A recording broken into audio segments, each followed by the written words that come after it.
uno de los más grandes maestros espirituales que haya recorrido esta tierra, nos ha dicho que el hombre no solo vive de pan, sino de toda palabra que procede de la boca de Dios. Durante todas las épocas ha habido hombres y mujeres de discernimiento quienes han descubierto que esto es cierto.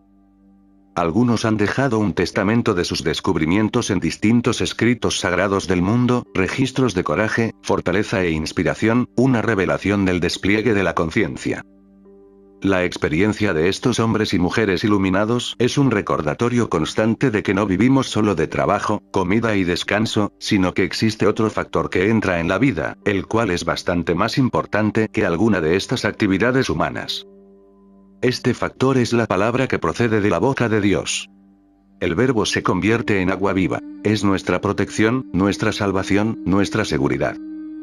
Conforme vamos cumpliendo con nuestras tareas y obligaciones, incluso aunque pudiéramos estar yendo a través de aguas profundas, siendo probados en el fuego de la experiencia, las aguas no nos inundan y las llamas no arden sobre nosotros, si el verbo o palabra de Dios está en nosotros, y con nosotros. El verbo de Dios constituye nuestro alimento, nuestra agua y nuestro pan de vida, nuestro báculo sobre el cual apoyarnos. Pero el verbo tiene que ser más que una cita de algún libro. Tiene que avivarse dentro de nosotros. Tiene que ser una fuerza viva y vital. Su esencia o sustancia debe volverse parte de nuestra propia conciencia, ya no más palabras, sino la palabra. Entonces vivirá y actuará para nosotros eternamente. ¿Qué es aquello que hace sagrada a una Biblia? ¿Es el empastado, el papel, la impresión o las palabras? Nada de esto es sagrado. Lo único que constituye el poder en toda la Biblia es la palabra o el verbo de Dios. ¿Y dónde es que lo hallamos? ¿En un libro? No, porque entonces solo se necesitaría comprar el libro para tener el verbo o la palabra de Dios.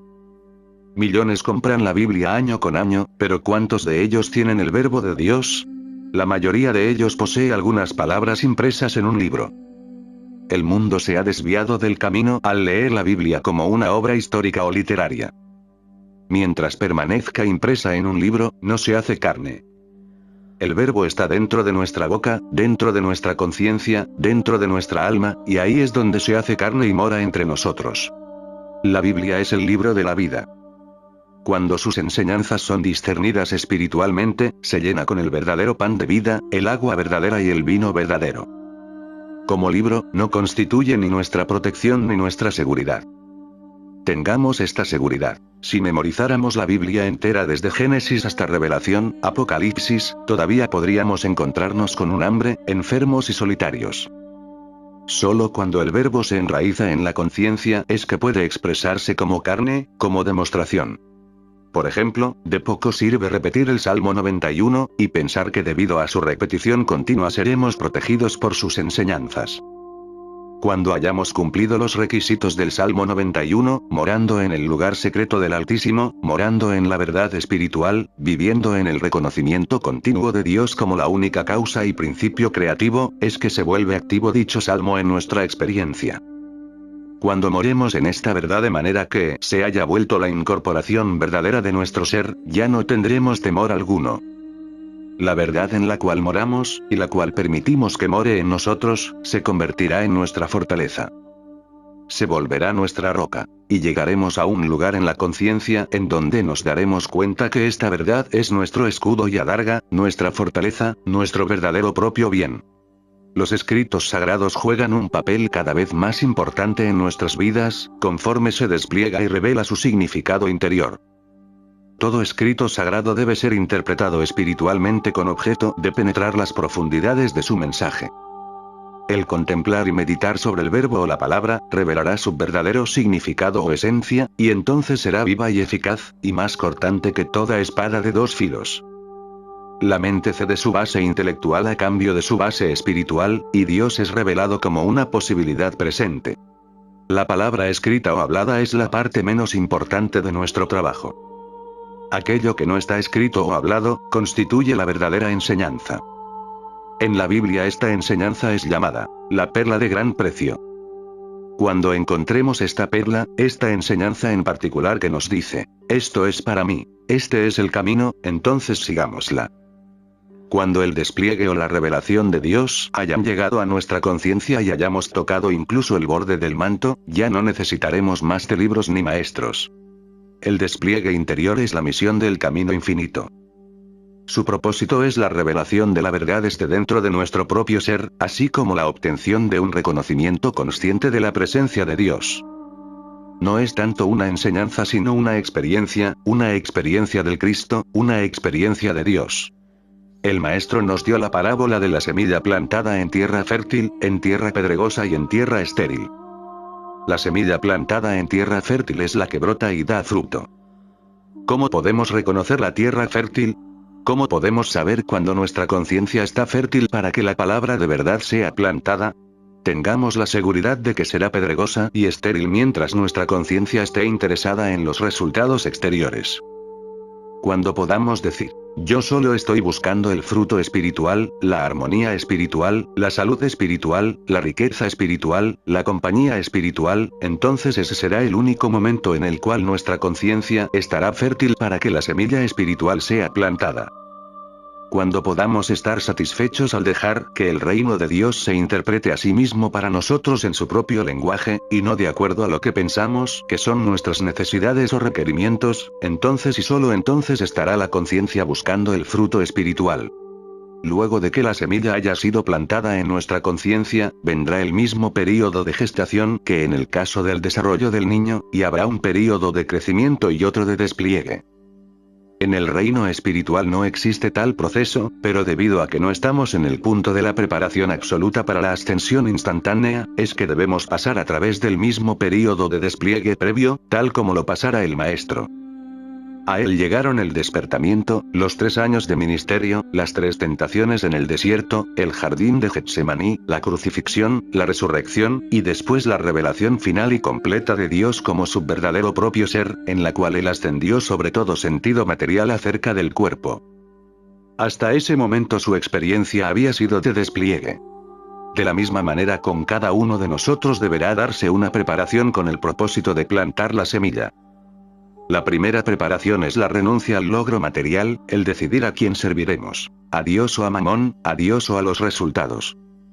Cuando lleguemos al punto de renunciar, cuando tengamos la voluntad de dejar todo y sígueme, hallaremos el misterio y el milagro. Nada real ha sido sacrificado, todo ha sido ganado. Debemos convertirnos en el nuevo hombre, y esto solo se alcanza como una actividad de la conciencia. Si no hay cambio en nuestra conciencia, no habrá cambio en nuestra experiencia externa, porque aquello que está en la conciencia es justo lo que se expresa como manifestación. No existe la verdad y la manifestación. La verdad aparece como manifestación. El espíritu no es algo separado ni apartado de las formas que asume. El espíritu es la sustancia y la forma de su manifestación. La verdad revelada en secreto aparece como forma manifestada. Por consiguiente, al andar este camino, nuestro propósito debiera ser la expansión de la conciencia, la revelación del hombre nuevo, el Hijo de Dios. Nuestro despliegue dependerá de aquello que estemos buscando. ¿Estamos buscando solo la demostración de Dios? ¿Estamos listos en este momento para dejar de pensar en las cosas de este mundo, las cuales no son parte del reino espiritual, y estamos listos para comprender? Todo lo que quiero es el reino de Dios en la tierra. Solo deseo el reino de Dios en mi experiencia individual, el gobierno de Dios en mis asuntos individuales.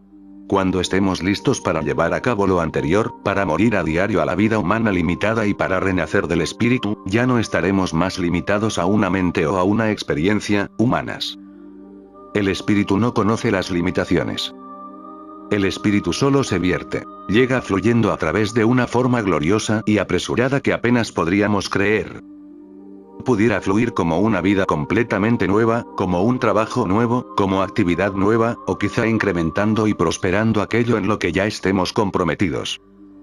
Nos convertiremos en espectadores de la actividad de Dios, maravillándonos de su generosidad, su belleza, y su prodigalidad.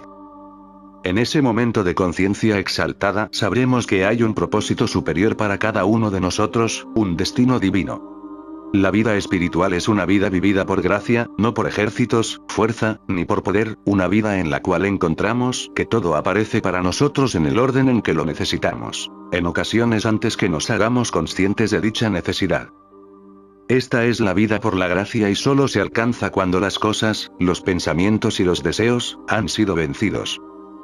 Mientras estemos tratando de mejorar o aumentar el sentido material del mundo, no habremos vencido al mundo. La vida espiritual es ese sentido del ser en el cual vivimos por gracia, sabiendo que cualquiera que sea la necesidad, la respuesta surgirá. Todo lo que llegue, llegará como el don de Dios.